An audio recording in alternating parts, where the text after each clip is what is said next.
G'day legends, in this video we are going to be introducing ourselves, you and me, to the pantheon of the MMA gods. This is something that has gone around in like MMA fandom quite a bit, praying to the MMA gods. And if you've been on this channel since the Dustin Poirier, Islam Makhachev sort of era, you might have watched one of the videos that I did where I went into the church of MMA and prayed to the MMA gods for Dustin Poirier to sleep Islam Makhachev. Unfortunately, the gods were angry with me that day, and I figured out why.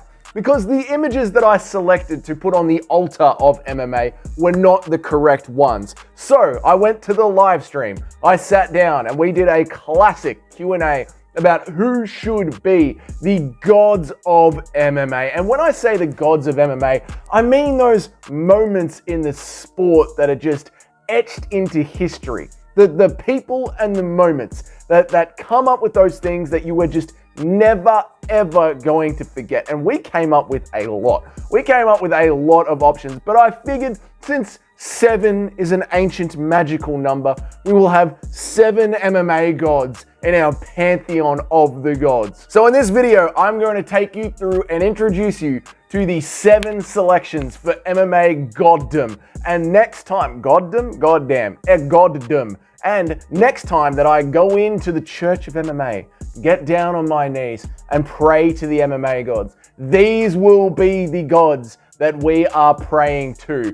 If you have any suggestions, if we can tweak it all, if anyone is going to lose their divinity in MMA goddom, put it down there in the comments. If you want to watch the entire live stream where we came up with the S tier, the gods, but also the A tier, the angels of MMA, the army of the MMA faith, you can watch that live stream as well. Just click over to the live tab, scroll down 2 or 3 streams ago. It is called Picking the MMA Gods MMA Stream Q&A, and the MMA Gods part starts after the Q&A. It's about an hour into the live stream. So get over there and enjoy that. If you don't want to watch all of that and figure out how we came up with absolutely everybody, don't worry. That's what this video is about. Let's get right into it. Number 1, the first person to be raised into the heavens and become part of the MMA gods has to be Bryce Mitchell at the apex. Don't worry, they get more important and more significant than this one. But Bryce Mitchell at the apex, just being a Chad, trying to cleanse the soul of the entire apex, especially Bisping. It has to go on the list. It has to become one of the MMA gods. The way that Bisping tried to handle that when Bryce Mitchell wanted to get the entire apex praying was just so goddamn funny to me. And that image of the UFC apex with Bryce Mitchell holding the Bible above his head is going to be burned into my memory forever. If I ever get an MMA tattoo, it might be this one. It is such a good, wholesome, hilarious moment that next time we pray for something big to happen in the UFC, Bryce Mitchell is going to be up there with the MMA gods, holding the Bible above his head. So good, so good. The second one that is going to be entering the tier of goddom, it's going to be bloody Lawler versus Rory McDonald. At the end of the 4th round, the stare down between the two of them. Oh my God. It was July 2015. Oh my God. They entered MMA goddom with the stare down at the end of the 4th round. If you haven't watched that fight, go on UFC Fight Pass, type in UFC 198 and watch that fight. They tried to kill each other in there. The fight was back and forth. Rory McDonald's face literally looked like a mask of blood the entire fight. It looks like his face was slipping off. And then he started to swing back and get back into the fight. Nearly ended up finishing Lawler against the cage. And then finally that bell gets called at the end of the 4th round and they just stand there and look at each other like, we're doing this, aren't we? And Lawler's like, yeah, we are doing it. We're making goddamn MMA history right now. And then eventually the fight went on to get finished by Lawler just turning his nose into a soup. Like Lawler just turned McDonald's nose into a soup. But it was a holy divinity kind of moment and thusly gets raised up into the heavens. What are we at? Number 3 that gets raised into the heavens is the Just Bleed guy. It has become Such a wonderful moment in MMA that how could it not go up into the heavens? The Just Bleed guy must go up there. Now, I don't know a lot about the Just Bleed guy. We talked about it during the live stream, but I forgot. Apparently though, he quit watching MMA because it got too soft for him, because the rules became introduced. Can you believe this? I mean, whatever. All right, so he's out of MMA. That sucks, but he's up there with the MMA gods as just one of those favorite images that all MMA fans love. 4, to be raised up into the heavens, Masvidal's flying knee. The shotgun sound that knee made when it landed on Ben Askren's head. Honestly, so many of us MMA fans, our first thought was, this is it. This is it. We've killed someone. We've pushed the sport to its natural limit. We have actually killed Ben Askren. Someone tried to come into the UFC from another organization, and we've just gone and killed them in the center of the cage. It is one of those unforgettable moments and deserves to be etched into the heavens. Thank God Ben Askren is alive. He sounds like he hasn't got any CTE at all.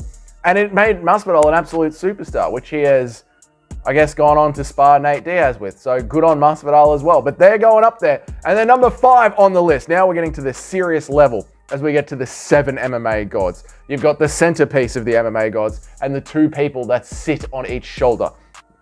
What one are we up to here? The next one up is Conor McGregor winning 2 belts. This moment, some people wanted this one to be top tier. They wanted this one to be at the center of the pantheon of the MMA gods. But to me, as massive as this moment was, and the reason that I can't put it in the centerpiece is because it was a little bit fabricated. All right, now look, what Conor did was amazing, and he ushered in a new era of MMA where a champion talks about becoming a double champ before they've even gone and won the bloody belt. He's done that.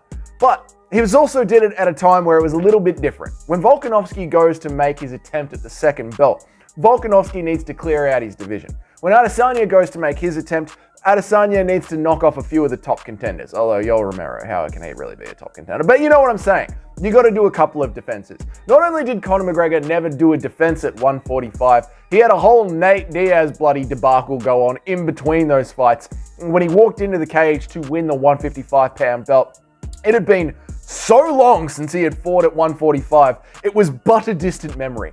The entire thing was completely fabricated by the UFC to sell massive tickets for their first event in New York, and I cannot blame them. But because it doesn't have that air of authenticity about it, it has got to go just not quite on the center mantelpiece of the gods. The next one up, the second last one to enter the God tier, is Khabib jumping the cage at the end of UFC 299. That is not UFC 299. What have I done? Doesn't matter. Khabib jumping the cage. Is Khabib jumping the cage at the end of the exchange with Conor McGregor? That entire fight week, what was it? UFC 229. I'm pretty sure it was UFC 229. That entire fight week had the craziest build-up with the bus dolly, the press conference, the actual fight between Conor and Khabib themselves.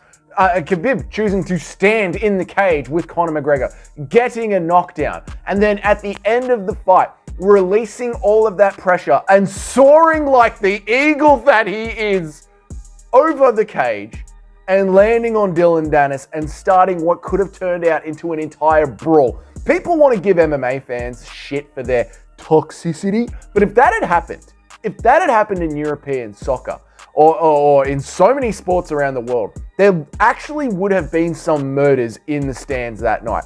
Go and watch a soccer game in Europe, right? They set the stadiums on fire and we nearly had a full-on race war breakout and everyone just sort of settled down like good fans that they are. So next time you hear someone talk about, why am I ranting about this? Next time you hear about someone talk about MMA fans being toxic, tell them to go stick one up their cloaca. And the last one to be entered into goddom.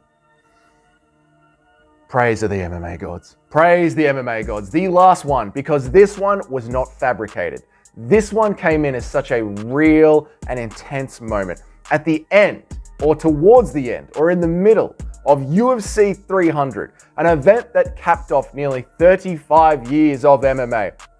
A card that was sold to us as the biggest card ever and then felt a little bit disappointing and then did turn out to actually be the biggest card ever. Needed two bad motherfuckers to stand in the center of the cage, one of them with a fucking broken nose, and just go at each other. And Max Holloway pointing at the canvas at UFC 300 and saying, let's fucking do this, mate. And Gaethje actually playing along with it. And then to sleep Justin Gaethje. That UFC 300 moment of Max Holloway putting on that performance is the centerpiece of the pantheon of the MMA gods. Ladies and gentlemen, 97% gentlemen, but some ladies out there. When the next time comes that I need to pray to the MMA gods, these are your MMA gods. This is who we shall be praying to. Let me know what you think about it down there in the comments. If you enjoyed this video, go ahead and leave a like. I'll be live streaming all of UFC 303, so make sure you come and hang out with me for that. Until then, you'll have a great day, and I'll see you all in the next video.